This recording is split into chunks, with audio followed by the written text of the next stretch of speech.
Hello बच्चों, आज हम लोग पढ़ते हैं कक्षा 10 क्षितिज भाग 2 का दूसरे पार्ट के प्रश्न उत्तर। राम लक्ष्मण परशुराम संवाद। ये तुलसीदास जी द्वारा लिखा हुआ है, जिसको कि रामचरितमानस से लिया गया है, और ये रामचरितमानस के बालकांड से ली हुई चौपाइयाँ और दोहे हैं। आप इसमें 2 विधाएं पढ़ चुके हैं, चौपाइयाँ और दोहे। अभी हम आज इसके प्रश्न उत्तर पढ़ते हैं जो आपकी पाठ्य पुस्तक में दिए हुए हैं। पहला प्रश्न देखिए, परशुराम के क्रोध करने पर लक्ष्मण ने धनुष के टूट जाने के लिए कौन कौन से तर्क दिए। अभी परशुराम जी जब क्रोध करते हैं तो लक्ष्मण उनके धनुष टूट जाने पर कौन कौन से तर्क देते। तर्क मतलब क्या बहाने दिए कि कैसे टूट गया। उन्होंने बोला था ना कि ये तो छोटा सा था और ये तो पुराना था, तो इसमें क्या दोष, कोई हमारा कोई दोष नहीं है इसमें। तो यहाँ का उत्तर देखिए, सीता स्वयंवर के अवसर पर लक्ष्मण ने क्रोधित परशुराम के धनुष टूट जाने के लिए निम्नलिखित तर्क दिए। यह क्या तर्क दिया। अब आप इस तरह का अगर प्रश्न आ जाए तो अंकों के अनुसार आप पॉइंट बनाएंगे। अगर 3 तो 3 पॉइंट बना दीजिए, 2 तो 2 पॉइंट मुख्य इंपॉर्टेंट बना दीजिए। क्या था, यह धनुष बहुत पुराना था इसलिए टूट गया। राम ने इसे नया समझ कर देखा था, उन्होंने सोचा नया होगा तो उन्होंने आराम से उठाया और वो टूट गया। पुराना धनुष राम के हाथ लगाते ही इसको छुआ, क्या हाथ ही लगाया था, उठाया भी नहीं था, तो छुआ भर था और ये टूट गया। पुराना धनुष टूटने से हमें क्या लाभ हानि। अब वो दे रहे हमें क्या फर्क पड़ता है टूट गया, या हम कोई तोड़ना तो चाहते हैं, हमारा कोई फायदा तो था नहीं। तो इन्होंने ये 2-3 तर्क दिए धनुष के टूटने पर। प्रश्न 2 देखें, परशुराम के क्रोध करने पर राम और लक्ष्मण की जो प्रतिक्रिया हुई उनके आधार पर दोनों के स्वभाव की विशेषता अपने शब्दों में लिखिए। अभी परशुराम जी ने क्रोध किया और राम ने और लक्ष्मण ने, दोनों ने प्रतिक्रिया दी, मतलब दोनों ने रिएक्ट किया गुस्से पर दोनों ने अलग तरीके से रिएक्ट किया। तो आपको बताना है कि उनकी प्रतिक्रिया के अनुसार आप बताएं कि दोनों की विशेषता क्या थी, उनके स्वभाव की विशेषता।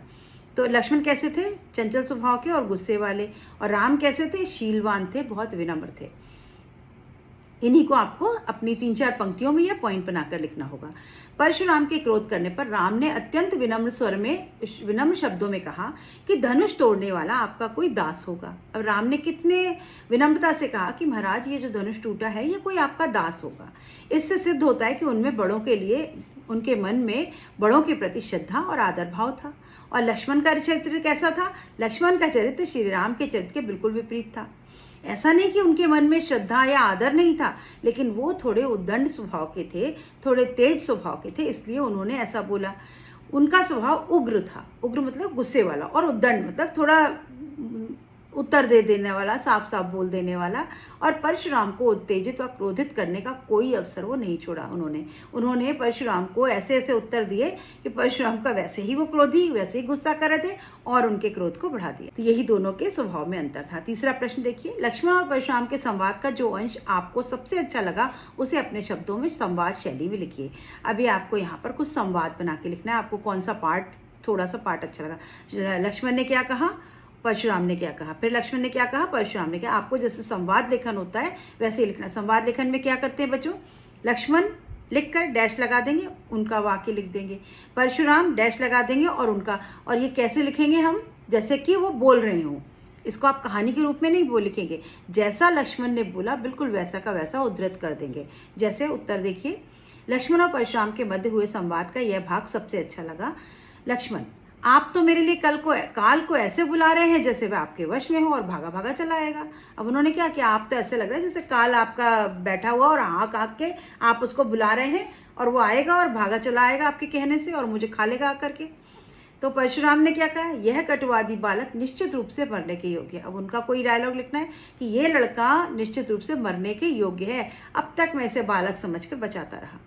फिर लक्ष्मण क्या कहते हैं, मेरा फरसा अत्यंत तेज धार वाला है और मैं निर्दयी हूँ। विश्वामित्र जी, मैं इसे आपके स्वभाव के कारण छोड़ रहा हूँ, अन्यथा इस फरसे से इसे काटकर गुरु से उड़ने हो जाता। अभी परशुराम ने फिर कहा कि ये मेरा फरसा जो है ये बहुत तेज है, मैं बहुत निर्दयी हूँ, आप इसको संभाल लीजिए, मैं आपकी वजह से इसको छोड़ रहा हूँ, वरना अब तक कब का इसको मार चुका होता। आप लक्ष्मण का एक और कोई डायलॉग लिख सकते हैं, यहाँ पर संवाद लिख सकते हैं कि हे मुनिवर, आपने क्या हमको नाजुक कुमड़ बतिया समझ रखा है कि फूंक मारेंगे और उड़ा देंगे, फूंक मार करके पहाड़ को उड़ा देंगे।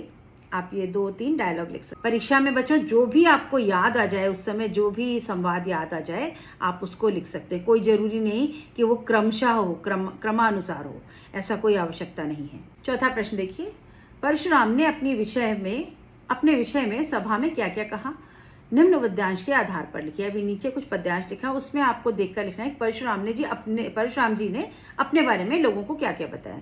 हर पंक्ति का अर्थ आपको पता होना चाहिए, तभी आप उसके अर्थ लिख सकेंगे और उसके बारे में उत्तर दे पाएंगे। तो यहाँ वो क्या क्या कह रहे हैं अपने बारे में। बाल ब्रह्मचारी, मैं बाल ब्रह्मचारी हूँ, बचपन से मैंने ब्रह्मचर्य का पालन किया। अति कोही, अति क्रोधी हूँ। विश्वविदित, सारे संसार को पता है कि क्षत्रिय कुल का द्रोही हूँ। भुज बल भूमि, अपनी भुजाओं के बल से मैंने अपनी भूमि को भूपों मतलब राजाओं के बिना कर दिया था। विपुल बार, एक बार नहीं कई बार, मही देवन दीनी, और फिर ब्राह्मणों को दे दिया था। सहस बाहु भुज छेदनिहारा, सहस बाहु को मैंने मार डाला था, छेदनिहारा उसकी भुजाओं को काट दिया था।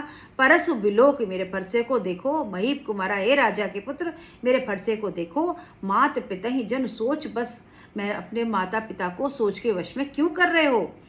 करसी महीसी किशोर, हे राजा के बेटे तुम अपने माता पिता को सोच या दुख का कारण क्यों बन रहे हो।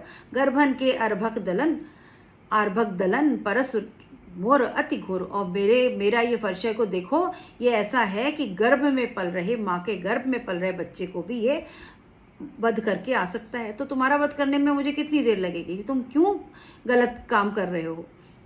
उत्तर देख लीजिए एक बार। परशुराम जी कहते हैं संसार के सभी लोग अच्छी तरह जानते हैं कि माल ब्रह्मचारी, अति क्रोधी हूँ और क्षत्रियों का कुल का नाश करने वाला हूँ। मैंने अनेक बार अपने भुजाओं के बल से पृथ्वी को राजाओं से रहित कर दिया और उसे ब्राह्मणों को दान में दे दिया। राजकुमारों, मेरा फरसा सहस्बाहु की भुजाओं को छिन्न भिन्न कर देने वाला है। हे बालकों, अपने माता पिता के बारे में सोचो।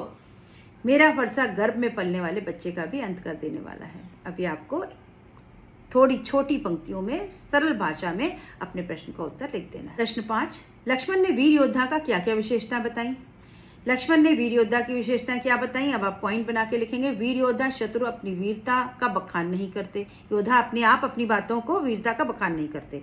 वीर योद्धा रण क्षेत्र में शत्रु को सम्मुख देकर युद्ध करते हैं और अपनी वीरता दिखाते हैं, युद्ध में जाकर करनी करके दिखाते हैं। वीर योद्धा शत्रु को देखकर भयभीत नहीं होते और वह डरते नहीं है किसी से। ये 3 बातें उन्होंने अपने इन पंक्तियों में बताई। साहस और शक्ति के साथ विनम्रता हो तो बेहतर है। इस कथन पर अपने विचार लिखिए। अभी यहाँ पर एक विचार दिया गया कि अगर आप में साहस हो, शक्ति भी हो, ताकत भी हो और साथ ही साथ विनम्रता भी हो तो बहुत अच्छा होता है। जहाँ पर तुलना की गई लक्ष्मण से और श्री राम से। वीर लक्ष्मण भी थे, राम भी थे, साहसी भी थे, लेकिन विनम्रता किस में अधिक थी, राम में अधिक थी। इसीलिए उनको मर्यादा पुरुषोत्तम राम कहते हैं। तो आपके हिसाब से क्या सही है? हाँ, हमारे हिसाब से भी यही सही है कि विनम्रता के गुण का होना बहुत आवश्यक है। यह पूर्णतः सत्य है कि साहस और शक्ति के साथ विनम्रता का मेल हो तो सोने पर सुहागा होने जैसी स्थिति हो जाती है, अन्यथा विनम्रता के अभाव में व्यक्ति उद्दंड हो जाता है। वह अपनी शक्ति का दुरुपयोग करते हुए दूसरों का अहित करने लगता है। साहस और शक्ति के साथ विनम्रता का मेल श्री राम में है, जो स्वयं को दास शब्द से संबोधित करके प्रभावित करते हैं। अभी यहाँ परशुराम जी को भी देखिए, उनके पास साहस था, शक्ति थी, उनको बहुत से वरदान प्राप्त थे। तो उन्होंने क्या किया, वो अपने वीरता के नशे में उनको घमंड हो गया था और उन्होंने सारी क्षत्रियों को मार डाला। एक बार नहीं, 3 बार भूमि से राजाओं से विहीन कर दी भूमि को। तो अगर उनमें विनम्रता होती तो शायद वो ऐसा नहीं करते। तो विनम्रता होना बहुत ज़रूरी। प्रश्न 8, पाठ के आधार पर तुलसी की भाषा सौंदर्य पर 10 पंक्तियां लिखिए। अब बच्चों ये प्रश्न इंपॉर्टेंट है। इसमें आपको तुलसीदास जी के ऊपर उनकी जो भाषा है उस पर 10 पंक्तियां लिखनी है। तुलसी की भाषा सौंदर्य मतलब उनकी भाषा में कितना सौंदर्य है, इसके ऊपर आपको मुख्य बिंदु लिखने हैं 10। इसमें देखिए, तुलसीदास ने रामचरितमानस में लोक भाषा को ही माध्यम बनाया। मतलब कैसी है, लोक भाषा है ये, जनता की भाषा। उन्होंने अवधी भाषा के परमार्जित साहित्यिक रूप का भी प्रयोग किया और उन्होंने अवधी भाषा से जो परमार्जित साहित्यिक रूप है, यानी अवधी भाषा के जो अच्छे अच्छे शब्द हैं, उसको भी इन्होंने अपनी भाषा में प्रयोग किया। अभी आप इसको सरल शब्दों में भी लिख सकते हैं। उन्होंने अभिधा, लक्षणा, व्यंजना, शक्ति का पर्याप्त ध्यान रखा है। अभी यहाँ पर शब्दों की बच्चों 3 शक्तियाँ होती हैं, अभिधा, लक्षणा और व्यंजना। अभी अगर आपको ये सब समझ में ना आए तो आप ये लिख सकते हैं कि शब्दों का बहुत सुंदर प्रयोग किया है। संवादात्मक शैली को अपनाएं। संवादात्मक जिसमें हम 2 लोग आपस में बातचीत करते हैं, ऐसी भाषा में उन्होंने लिखा है। जैसे अभी हम पढ़ रहे हैं संवाद, दोहा और चौपाई छंद का प्रयोग किया है। और क्या किया है, इन्होंने 2 तरह के छंद प्रयोग किए, दोहा और चौपाई। इसके अलावा भी और है विनय पत्र वगैरह में, लेकिन यहाँ पर इन्होंने दोहा और चौपाई छंद का प्रयोग किया है। कहीं कहीं सोरठा का भी प्रयोग किया है रामचरितमानस में। इनकी भाषा सरल, सहज और अत्यंत लोकप्रिय भाषा है। वीर रस सिद्ध और अलंकार प्रिय कवि हैं। अभी इनके काव्य में अलंकार देखने को मिलते हैं और वीर रस बहुत देखने को मिलता है। अवधी और ब्रज दोनों भाषाओं पर समान अधिकार है। तुलसीदास जी की अवधी भाषा भी बहुत उच्च कोटि की है और ब्रज भाषा भी बहुत उच्च कोटि की है। रामचरितमानस की अवधी भाषा तो इतनी लोकप्रिय है कि वह जन जन की कंठहार बन चुकी है और चौपाइयाँ छंदों के प्रयोग से गेयता और संगीतात्मकता बढ़ गई है। अभी इसमें संगीतात्मकता है और गेयता है। संगीतात्मकता मतलब लय, सुर, ताल है। आप चौपाइयों को, रामायण की चौपाइयों और दोहों को गा सकते हैं। उसमें इतनी सुंदर मात्राएं हैं और साथ ही साथ गेयता है, मतलब गाने योग्य हैं। इसके अलावा उन्होंने दोहा और सोरठा छंद का भी प्रयोग किया है और उन्होंने दोहा और सोरठा भी प्रयोग किए हैं। तो इन्होंने बहुत सारे छंदों का प्रयोग किया, उसमें लयात्मकता डाली, उसमें संगीतात्मकता डाली है, सरल सीधे शब्दों का प्रयोग किया, अवधी भाषा का प्रयोग किया, ब्रज भाषा का प्रयोग किया और संवादात्मक शैली का प्रयोग किया। शब्दों की शक्तियों को बहुत अच्छी तरह इन्होंने प्रयोग किया है। और ये इनकी भाषा कैसी है, लोक भाषा। लोक भाषा मतलब जो जन साधारण में फैली हुई भाषा है, उसके शब्दों का प्रयोग किया। ये बिल्कुल आम भाषा है बच्चों। अवध की भाषा यानी उधर अयोध्या और इस तरफ की जो एरिया है, क्षेत्र है, वहाँ की ये बोलचाल की भाषा। उन लोगों को रामचरितमानस कठिन नहीं लगती क्योंकि ये उनकी बोलचाल के शब्द। इस पूरे प्रसंग में व्यंग का अनूठा सौंदर्य है। उदाहरण के साथ स्पष्ट कीजिए। अभी आपने जितना भी प्रसंग पढ़ा उसमें व्यंग ही व्यंग है, देखने को मिलता है। तो वो क्या है स्पष्ट कीजिए उदाहरण देकर के। अब आपको वो सब बातें लिखनी है जो लक्ष्मण जो है वो परशुराम के ऊपर व्यंग करते हैं। यहाँ पर उत्तर देखें।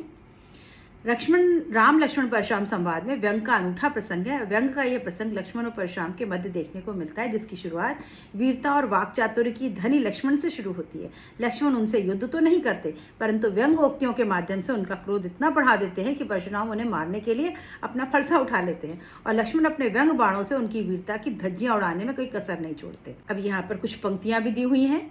अभी आप इसको प्रश्न को, वैसे ये इतना इंपॉर्टेंट प्रश्न नहीं है, पर आप ये लिख सकते हैं उन्होंने क्या क्या व्यंग किए। आप इसमें पॉइंट बना के लिख सकते हैं कि उन्होंने उनको कहा कि अच्छा आप तो योद्धा लग ही नहीं रहे, आपने तो ब्राह्मण लग रहे हैं, आपने तो जनेऊ धारण किया है, आप तो महावीर हैं। और यहाँ महावीर कह के उन्होंने उनके ऊपर व्यंग किया है। तो इस तरह की बातें आप अपने इस उत्तर में लिख सकते हैं। निम्नलिखित पंक्तियों में प्रयुक्त अलंकार पहचान कर लिखिए। अभी ये बहुत इंपॉर्टेंट बात है बच्चों। आपको पंक्तियों में जितने अलंकार का प्रयोग हुआ है उन सभी अलंकारों को समझ लेना चाहिए। बालक बोल बधौ नहीं, तो ही यहाँ बा की आवृत्ति है, अनुप्रास अलंकार है। कोटि कुलिस सम वचन तुम्हारा, यहाँ पर का की आवृत्ति तो अनुप्रास अलंकार है और उपमा अलंकार है क्योंकि सम का प्रयोग है, यानी कोटि कुलिस के समान तुम्हारे वचन है, यानी तुम इतने कठोर वचन बोल रहे हो। तुम तो काल हाँक जन उलावा, ऐसा प्रतीत होता है, जनु मतलब ऐसा प्रतीत होता है कि आप काल को बुला रहे हैं, बुला कर लेकर आ रहे हैं। बार बार मोहि लागे बुलावा, मेरे लिए बार बार उसको बुला रहे हैं। यहाँ पर जनु मतलब उत्प्रेक्षा अलंकार।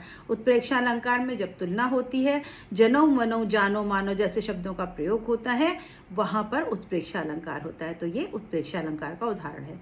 लखन उतर आहुति सरसी, भृगुबर कोप कृसान, बढ़त देख जल सम वचन बोले लगकुल भाना। भी यहाँ उपमा और रूपक दोनों अलंकार है। लखन उत्तर आहुति सरस, लखन के उत्तर आहुति के समान है, सरस ही आहुति के समान। तो उपमा अलंकार, जहाँ पर सम सा सी जैसा शब्दों का प्रयोग हो वहाँ उपमा। तो यहाँ उपमा दी, यानी उत्तर कैसे थे, किसके समान थे, आहुति के समान। भृगुबर कोप कृसान, भृगुबर के गुस्से की अग्नि, यहाँ गुस्सा रूपी अग्नि नहीं बोला गया, गुस्से की अग्नि को बढ़ा दिया। तो गुस्से की अग्नि यानी यहाँ पर उपमेय और उपमान को एक कर दिया। यहाँ पर तुलना नहीं, तुलना की गई लेकिन सा सी जैसे शब्दों का प्रयोग नहीं है। तो यहाँ रूपक अलंकार। बढ़त देख जल सम, यानी जब बढ़ने लगा गुस्सा तो उसको देख करके जल के समान वचन, यानी जल के समान शीतल वचन। तो यहाँ उपमा है और सासी सम जैसे शब्द का प्रयोग है, तो यहाँ फिर से उपमा अलंकार है। तो आहुति सरसी में उपमा, जल सम वचन में उपमा, भृगुबर कोप कृसान में रूपक अलंकार। सभी पूरी पंक्तियों में बच्चों अनुप्रास अलंकार आपको बार बार देखने को मिलेगा।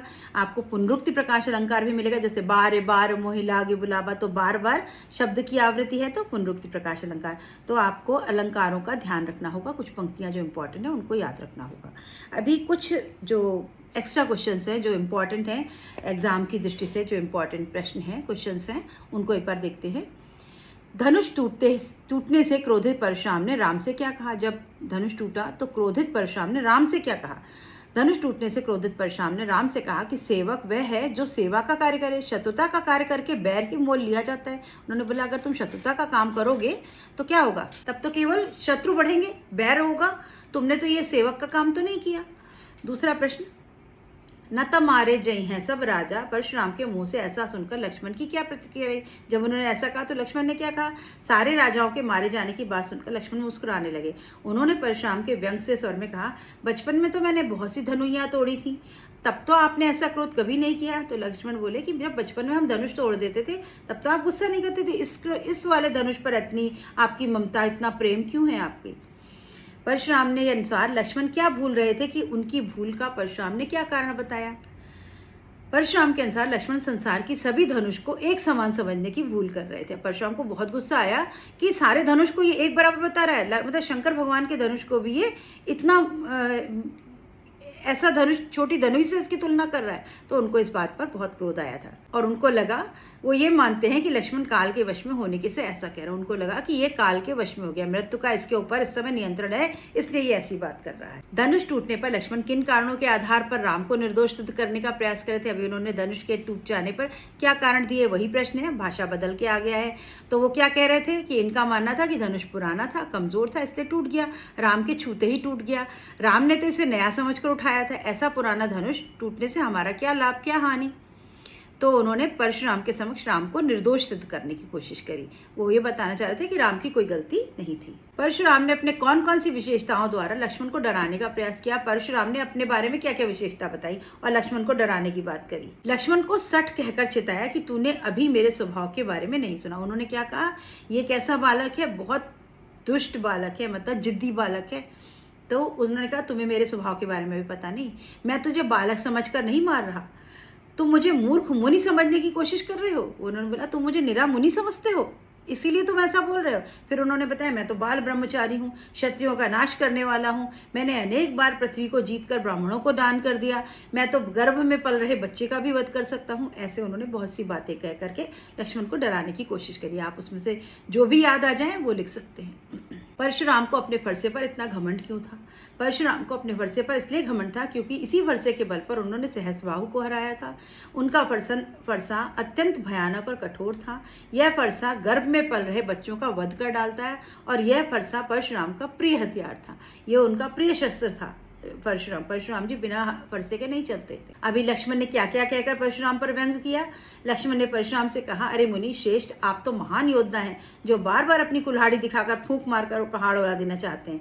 आपके सामने जो भी है उनमें से कोई भी कुमड़े की बतिया के जैसा कमजोर नहीं जो आपके इशारे मात्र से भयभीत हो जाएगा। अब ये सब बातें उन्होंने कही परशुराम पर व्यंग करने के लिए। बच्चों प्रश्न वही होंगे, भाषा बदल जाएगी, उत्तर आपको वही लिखने हैं, थोड़ी सी अपनी भाषा में परिवर्तन करिए और किसी भी प्रश्न का उत्तर दे दीजिए। आपको पूरी कहानी पता चल गई है।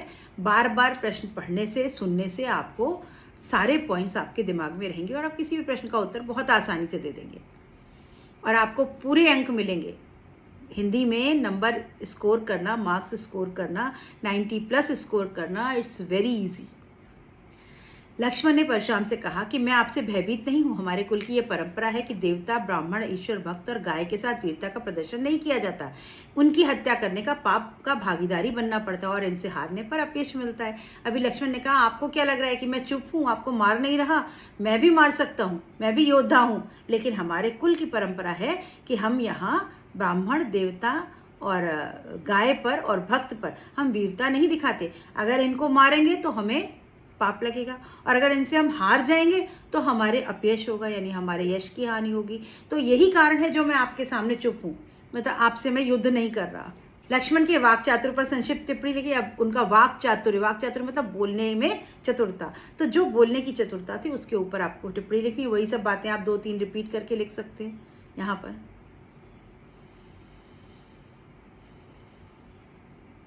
अभी विश्वामित्र जो हैं, परशुराम जो हैं, वो विश्वामित्र से लक्ष्मण की कैसी शिकायत करते हैं, वो क्या क्या कहते हैं उनके लिए।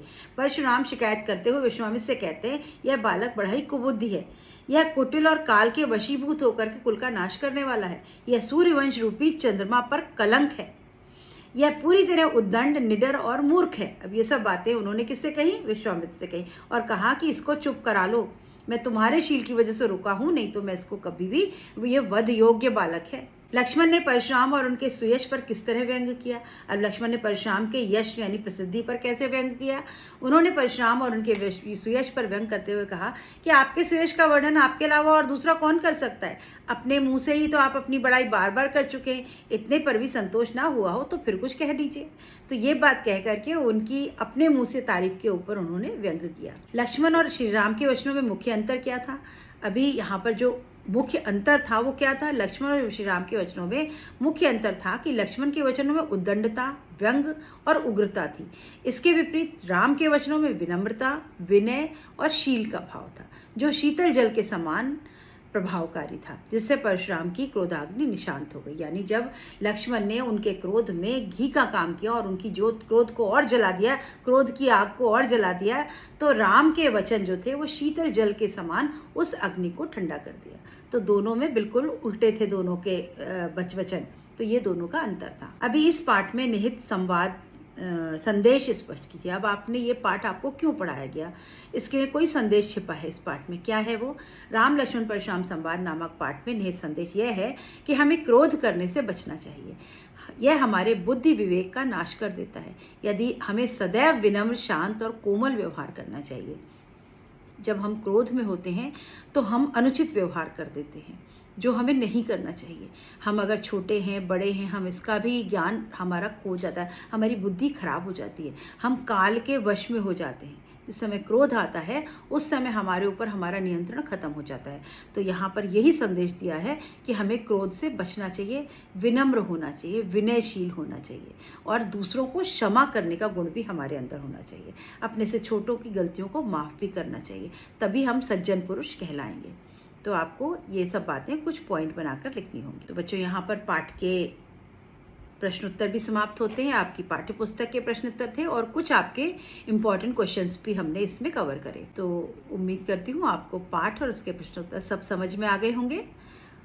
मेरे चैनल को लाइक, शेयर, सब्सक्राइब करिए और कमेंट करके मुझे लिखिए कि हाँ वाकई आपको समझ में आया, या आप कुछ और चाहते हैं तो वो बताएं।